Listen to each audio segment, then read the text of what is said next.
Welcome to the Abundance Effect, where we empower ambitious women with practical tools to live their most rich and fulfilling life in business and beyond. I'm your host, Larisa Makuch. Let's get started.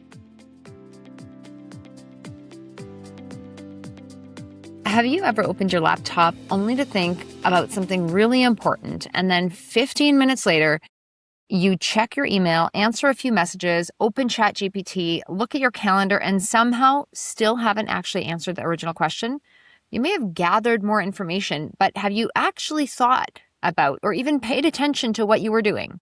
Now, if you're a professional woman who spends most of her day processing information, solving problems, making decisions, and responding to other people's needs, this episode is for you. Because today I want to talk about why I still put pen to paper every single day, starting early hours of the morning, and especially in the age of AI, where it might seem counterintuitive, like why bother using these little things, pen and paper? I'm not anti-technology. I use technology. My business uses it. It saves time. It organizes ideas. It can absolutely help you see possibilities that you might have otherwise missed. However, the danger isn't AI. The danger is becoming passive and just becoming a passive consumer and outsourcing a lot of your thinking. So you don't even hear yourself think. You don't even know what's going on in your mind.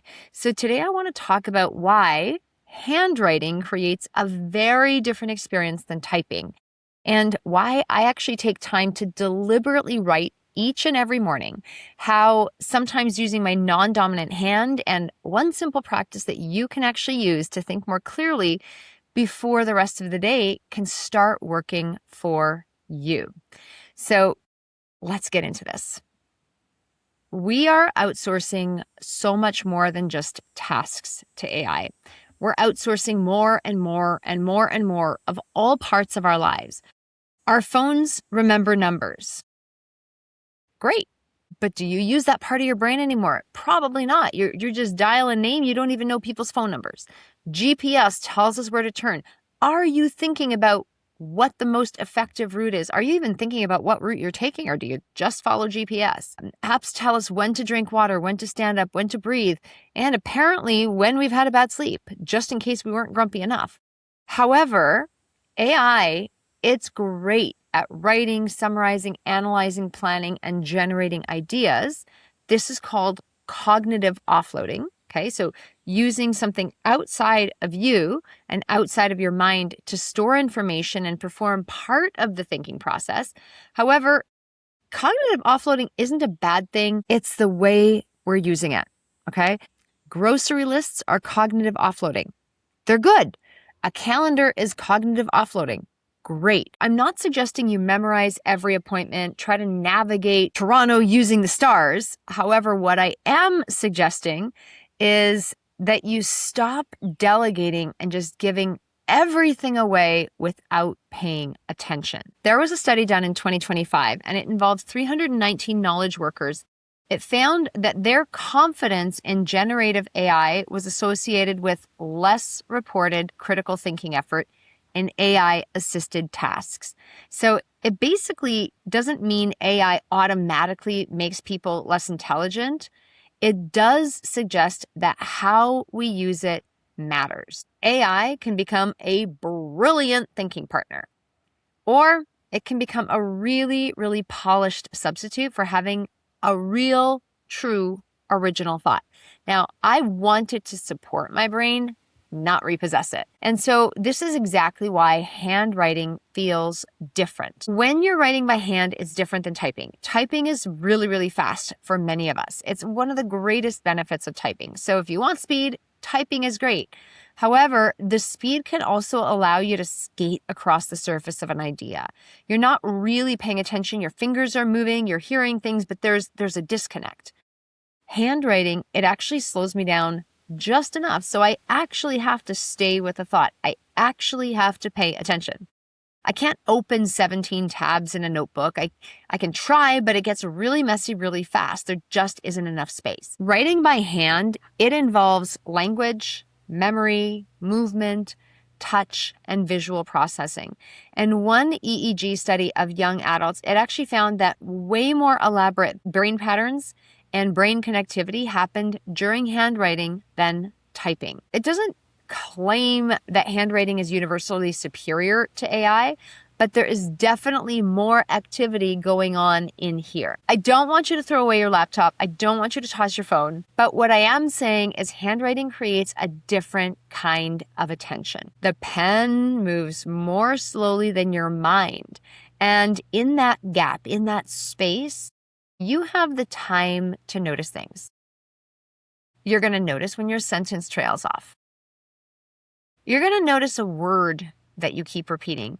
You're going to notice if you've written, I don't know, like 4 times in a row. And when you do, you might in fact know the answer.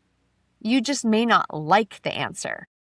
And so those are very different things. It forces you to pay attention.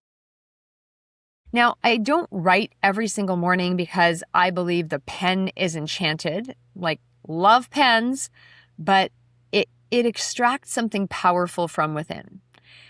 I write because thinking is powerful, and we were given the gift of being able to think. So many other animals and creatures on this planet, they don't have the ability to think. And when you use your mind, it's a powerful, powerful force. Writing forces me to finish thoughts. It helps me take some of that buzzing, unfinished mental tabs in my head and put them somewhere I can actually see them, where I can comprehend them. Sometimes I might be mapping out my day. Sometimes I'm asking better questions, something really profound, going deep into an idea. Sometimes I'm writing a thought or scribbling some thought seeds together for a podcast or maybe a client or a business. Maybe I'll pray, I'll write affirmations, I'll write desires, I'll go through some gratitude. Sometimes it's just 2 pages of what can be described as like absolute nonsense before one useful tip finally shows up. All forms of writing are welcome. The point isn't to produce beautiful writing. The point isn't even to become super legible. My son sees my writing. He's like, Mama, your writing is messy. The point isn't for everyone else to read it.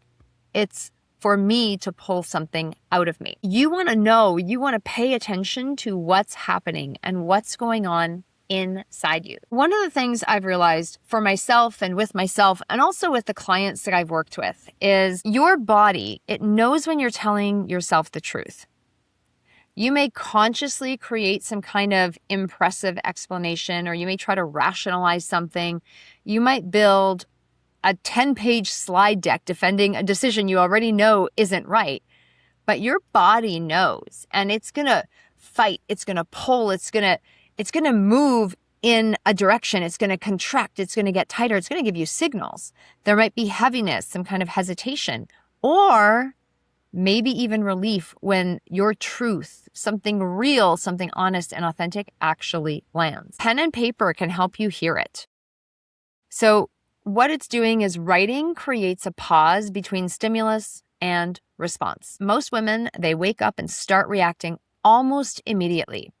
They hear an alarm, they hear a phone, they hear messages, they hear children. Emails come in, the news happens, your calendar is going in all different directions. Someone somewhere needs something all the time. And before you've actually asked yourself what you think, before you've paid attention to what matters to you or how you want to show up, the outside world, it's already handed you your agenda and you're off to the races. But writing causes a pause. It does not have to be a dramatic 3-hour ceremony involving candles, chanting, some kind of imported stationery, although I have nothing against beautiful stationery or taking extra time to pause. But even 5 minutes can be really, really effective. The point is the pause.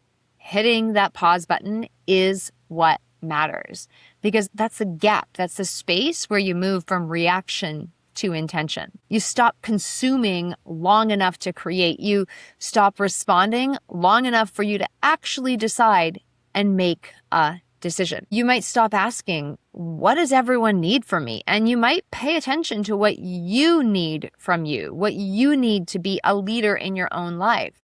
2026, all year long at the Abundance Academy, we've been talking about the concept of self-leadership. Well, what do I need to lead today is a great question. That is self-leadership at the finest.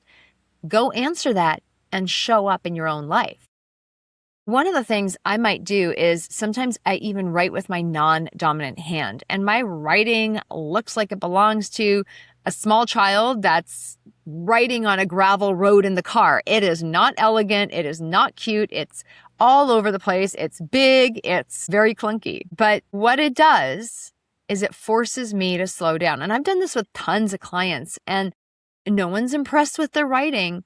But what it does do is it forces you to hit the pause button, slow down, focus on the words, not just the sentences. Focus on more of the intention and get yourself off of autopilot. You have to pay attention to every move. That process is unfamiliar. And so when you step into something unfamiliar, you're going to look at the same thing through a different lens. I might respond to the exact same question differently. I might read an affirmation or write an affirmation or whatever it is that I'm writing and see something, feel something, interpret something in a radically different way than I ever have before, because I'm writing with my non-dominant hand in a way I never have before. And so you are very likely to receive these profound insights when, even if you can't legibly read the words, but in giving yourself that moment to pause, you're going to interrupt your usual pattern. And that interruption, it creates room for something different. So there's a practice I want you to try. And this is inspired by a marketing and copywriting group I'm a part of. We meet once a week to actually write. Very rarely do we use AI. We actually are practicing the skill of getting our thoughts out onto paper, really paying attention to what the words and the intention is. And that is absolute magic, because you pull things out of yourself that you didn't even know were there before. So this little practice is inspired by Sierra. So thank you, Sierra, if you're listening to this episode. But the next time you're tempted to immediately ask Google, AI, a friend, a group chat, what you should do, I want you to pause, pull out a piece of paper, and actually write, pen to paper. What do I already know about this?